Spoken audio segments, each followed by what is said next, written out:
যে প্রথম কাউকে বিড়িখানা শিখাইছে ওই নাফরমান, যতদিন ওই লোক বিড়ি খাবে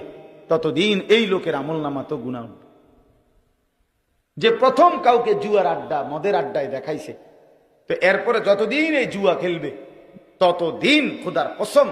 এই যে প্রথম শুরু করায় দিছে, দেখাই দিছে, চিনাই দিছে, এই নাফরমানের আমলনামাতে সমপরিমাণ গুনাহ আসবে। আবার যে কাউকে আল্লাহর পথ দেখাইছে, আখিরাতের রাস্তা দেখাইছে, তো সে যতদিন আমল করবে ততদিন এই লোক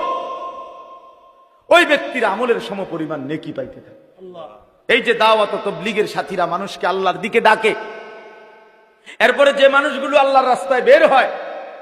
এদের যত বন্দিগি করে সব ওই যারা দাওয়াত দিল, ডাকলো, কাস্ত করলো, তারে ফিরাইলো, তারে চিনাইলো, তারে আল্লাহর রাস্তায় আবার বের করে দিল, তো এই ব্যক্তিদের আমল নামায় ওদের